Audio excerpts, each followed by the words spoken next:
अस्सलाम वालेकुम। SMTV global के साथ मैं हूं आमना अनफाल। सबसे पहले न्यूज़ हेडलाइंस।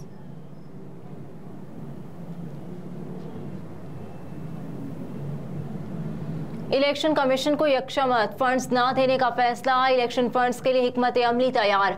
वजारत खजाना के जराये के मुताबिक इलेक्शन कमीशन की तरफ से तमाम फंड्स यकशमत जारी करने की तजवीज़ मानने से इनकार कर दिया गया है और इलेक्शन कमीशन को फंड्स ज़रूरत के मुताबिक मरहलावार जारी करने का फैसला किया गया है। जराये के मुताबिक इलेक्शन कमीशन ज़रूरत के मुताबिक फंड्स के लिए वजारत खजाना से रुजू करेगा। आम इंतखाबात के लिए मजमूई तौर पर 42 अरब 42 करोड़ रुपए फराहम किए जाएंगे। पहले मरहले में 10 अरब रुपए जारी किए जाएंगे, जिसकी मंजूरी गुज़िश्ता माली साल दी जा चुकी है।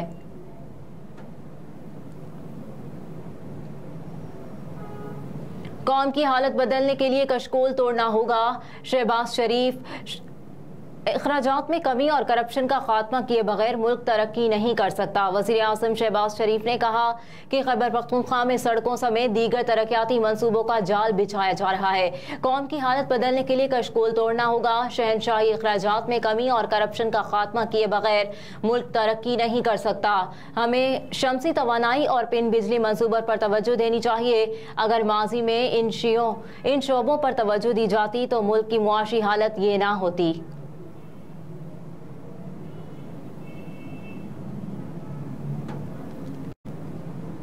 चीफ सेक्रेटरी को धमकियां देने का केस। राना सनाउल्लाह मुकदमे से बरी हो गए। राना सनाउल्लाह के खिलाफ गुजरात के थाना इंडस्ट्रियल स्टेट में दर्ज गुजरांवाला की खुसूसी अदालत में चीफ सेक्रेटरी और सरकारी अफसरान को धमकियां देने की मुकदमे की समाअत हुई।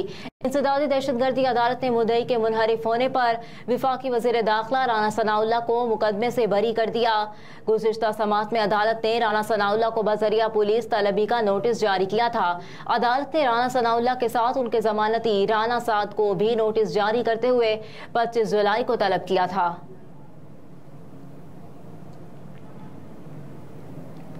पानामा केस। जमात इस्लामी ने सुप्रीम कोर्ट के 9 सवालात के जवाबात जमा करा दिए। अदालत का पहला सवाल था कि किन हालात के पेश नज़र जमात इस्लामी की पहली आने वाली दरख्वास्त को पानामा मरकजी केस से अलग किया गया। जमात इस्लामी ने जवाब जमा कराया कि पानामा केस सुनने वाले बेंच ने कहा था अगर जमात इस्लामी का केस सुना गया तो फैसले में कई साल लग सकते हैं। बेंच ने कहा हम पहले नवाज शरीफ के केस को सुनेंगे। बेंच की असल तवज्जो उस वक्त के वज़ीर आज़म नवाज शरीफ के केस पर थी। सुप्रीम कोर्ट का दूसरा सवाल था कि Panama case income tax ordinance के दायरे इख्तियार में क्यों नहीं आता।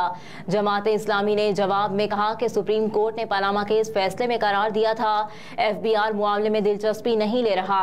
FIA को ये इख्तियार ही हासिल नहीं कि वो पब्लिक ऑफिस होल्डर के खिलाफ कार्रवाई कर सके।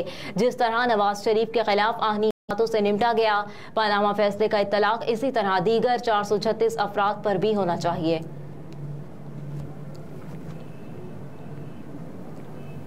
अच्छे तर्ज़े हुक्मरानी के लिए शफाफियत, एहतसाब, अवाम को जवाबदेही और दयानतदारी ज़रूरी है। राजा परवेज अशरफ का तकरीब से खिताब। बोले पार्लियामेंट मुअस्सर हुक्मरानी की यकीनी बनाने में अहम किरदार अदा करती है। स्पीकर कौमी असम्बली राजा परवेज अशरफ ने मजीद कहा कि अच्छे तर्ज़े हुक्मरानी मुल्क की तामीर और तरक्की में अहम किरदार अदा करती है और खुशहाली और फलाही मुआशरे की तश्कील में अहम संग मील की हैसियत रखती है। अच्छे तर्ज़े हुक्मरानी के लिए शफाफियत, एहतसाब, अवाम को जवाबदेही और दयानतदारी ज़रूरी है।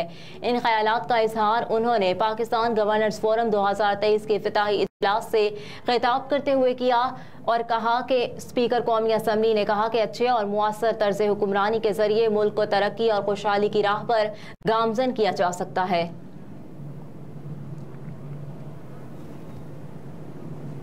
ताजरों ने बिजली की कीमतों में इजाफा मुस्तरद कर दिया। फैक्ट्रियां बंद करने की धमकी भी दे दी।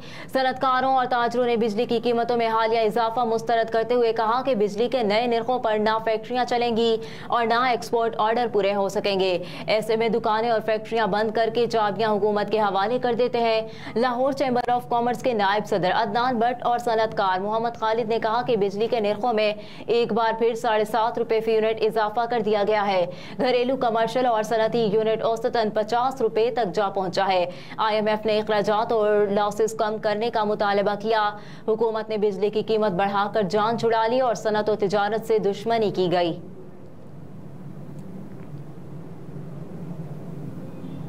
निगरान हुकूमत के लिए गैर जानिबदारी एक लाज़मी ज़रूरत है।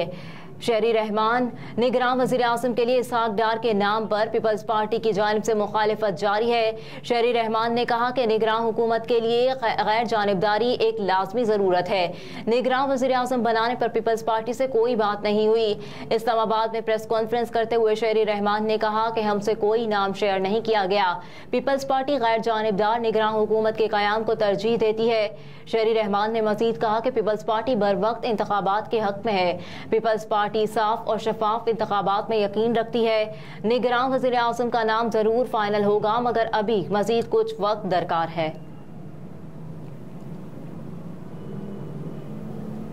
और अमेरिका की यूक्रेन की जानिब से मॉस्को पर ड्रोन हमले की मज़म्मत। गुज़िश्ता रोज़ यूक्रेन ने रूस के दारुल हुकूमत मॉस्को पर 2 ड्रोन हमले किए, जिसमें मॉस्को में कुछ इमारतों को भी नुकसान पहुंचा।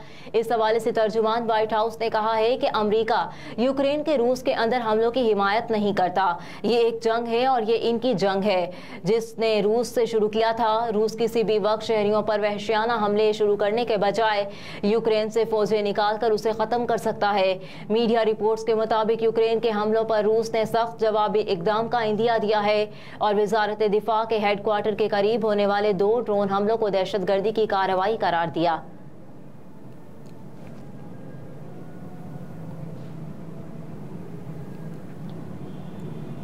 हेडलाइंस आपने जानी। फिर वक्त इतना ही। मजीद खबरों के लिए आप देखते रहिए SMTV ग्लोबल।